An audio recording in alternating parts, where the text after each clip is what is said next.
Hello बच्चों। आज हमारा टॉपिक है ईंधन सेल।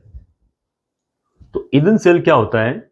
एक ऐसा गैल्वेनिक सेल होता है जो हाइड्रोजन और ऑक्सीजन के माध्यम से हम विद्युत बना सकते हैं, यानी बिजली बना सकते हैं।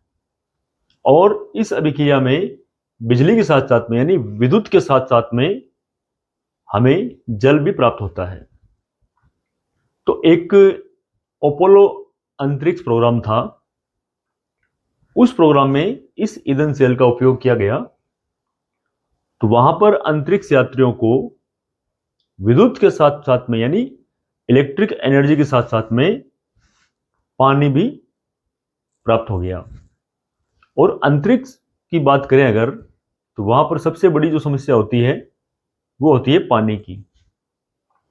तो ऐसे सेल की जरूरत महसूस हुई जो विद्युत भी बनाए और साथ साथ में पानी या जल भी बनाए।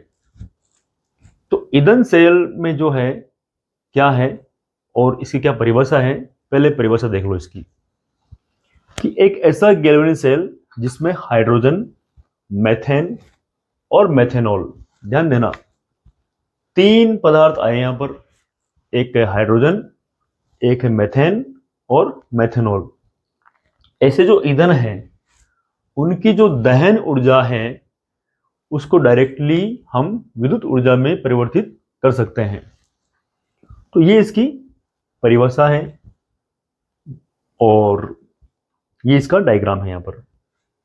अब ईंधन सेल के डायग्राम में आपको क्या मिलेगा? दो इलेक्ट्रोड मिलेंगे और दोनों इलेक्ट्रोड कार्बन के बने हुए हैं। एक इलेक्ट्रोड कैथोड है, दूसरा एनोड है।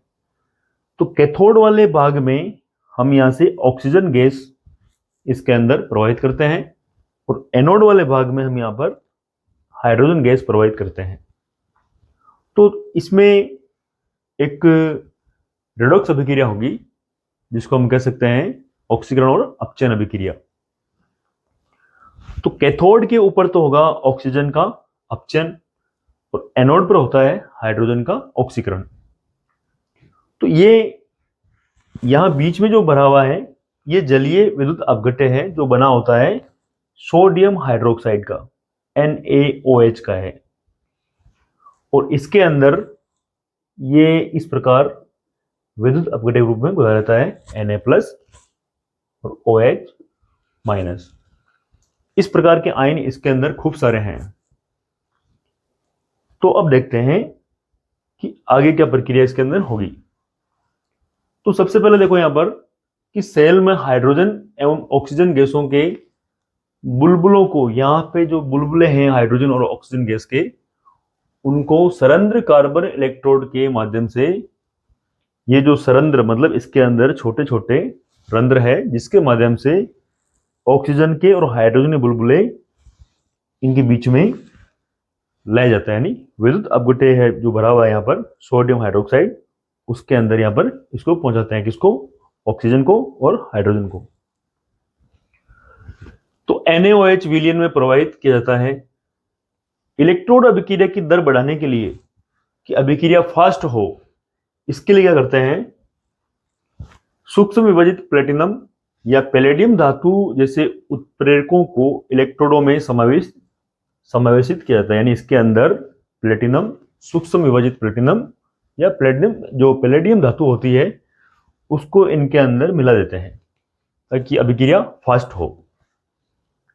अब देखो, अब इसके अंदर क्या क्या अभिक्रिया होगी वो देखनी है हमें। तो एनोड है, एनोड पर कौन सी अभिक्रिया होती है? ऑक्सीकरण अभिक्रिया होती है।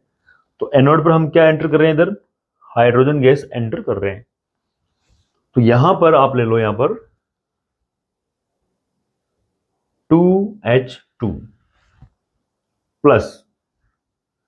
तो यहां पर हमारे पास में ये मिले हैं 4 हाइड्रोजन, यानी 2 हाइड्रोजन के अणु हैं। अब ये इसके अंदर एंटर होगा तो यहां पर इससे अभिक्रिया करेगा ये OH- से। तो प्लस कर दो 4OH-। और आगे जब ये ऑक्सीकृत होगा तो हमें मिलेगा 4H2O और प्लस में 4 इलेक्ट्रॉन यहां से मिल जाएंगे हमें। तो देखो बैलेंस है कि नहीं है वो देख लो। यहाँ पर है 4 हाइड्रोजन, यहाँ पर भी है 4 हाइड्रोजन, 4 4 8 हो गए, इधर भी 8 है, और एक ये ऑक्सीजन है यहाँ पर 4 है, तो 4 ऑक्सीजन यहाँ पर है, तो ये संतुलित है यहाँ पर। तो यहाँ पर क्या हो गया, हाइड्रोजन का ऑक्सीकरण हो गया, यानी ऑक्सीडेशन। अब इसके बाद में क्या है, जो कैथोड है, ये जो इलेक्ट्रॉन थे यहाँ पर, ये जो इलेक्ट्रॉन हैं ये आएंगे किसके पास में, कैथोड के पास में आएंगे। और क्या दे रहे हैं हम, इधर से ऑक्सीजन दे रहे हैं। तो देखो O2 प्लस में इधर जो जल बना, इसके अंदर जल बना जो इस अभिक्रिया में एनोड के ऊपर, उसमें से 2 अणु जल के यहां पर आएंगे 2H2O प्लस में जो 4 इलेक्ट्रॉन थे वो एनोड से चलकर कहां पहुंचे, कैथोड पहुंचेंगे। तो यहां कर दो 4 इलेक्ट्रॉन। इसमें जो अभिक्रिया होगी उस अभिक्रिया में मिलेगा आपको 4OH माइनस, ये 4 इलेक्ट्रॉन है यहां पर। तो यहां पर क्या हो रहा है, यहां अपचयन हो रहा है। तो देख लो बैलेंस देख लो एक बार, 2 दूनी 4, 4 हाइड्रोजन है और 2, और ये 2 ऑक्सीजन है, यानी 4 ऑक्सीजन है। तो ये हमें यहां पर प्राप्त हो गया। ये कैथोड पर अपचयन की अभिक्रिया है। अब अगर हम समग्र अभिक्रिया लिखें, ओवरऑल रिएक्शन लिखें, तो क्या मिलेगा हमें यहां पर, समग्र जो अभिक्रिया है उसके लिए ध्यान देना है कि इधर क्या आ रहा है 2H2O, तो लिखो 2H2 कर दो, यहां पर 2H2 है ओनली फॉर, ये कर दिया। ये 4OH माइनस इधर भी है, 4OH माइनस इधर भी, ये कैंसिल आउट हो जाएगा, तो ये कट गए।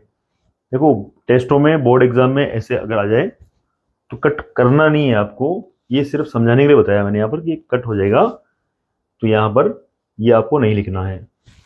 इसके बाद क्या बचा, इधर एरो की साइड में O2 बच गया, तो प्लस कर दिया O2। अब क्या है इधर, एक तो है 2H2O, इधर है 4H2O, तो ये 2H2O इससे कैंसिल होगा, तो यहां बचेगा हमारे पास में 2H2O, यानी माइनस हो गया ये। और 4E और 4E ये जो है 4E कट गए, यहाँ कुछ नहीं बचेगा, तो इधर बचा 2H2 और यह मिला हमें O2। आगे बढ़े तो इस तरफ सारे कट गए, सिर्फ ये बचा है, तो 2H2O। अब यहां पर जो ऑक्सीजन वगैरह है ये सारे गैसीय अवस्था में है, तो ये थोड़ा सा ध्यान देना, यहां लगा देना पीछे AQ, और जल तो है लिक्विड है यहाँ पर, और यहाँ भी ये कोष्टक में कर देना लिक्विड, और ये है AQ जलीय विलयन।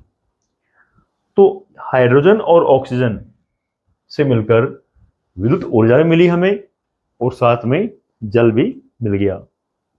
तो ये ईंधन सेल की प्रक्रिया है, और इसका उपयोग जो है वो बताया था मैंने पहले आपको कि अपोलो अंतरिक्ष प्रोग्राम था, वहां पर इसका प्रयोग एक बार हो चुका है। और प्रयोग कैसा वहां पर फायदेमंद रहा कि विद्युत ऊर्जा के साथ साथ में हमें जल भी मिल रहा है, जिसकी बहुत ज्यादा आवश्यकता होती है, कहां पर, अंतरिक्ष में।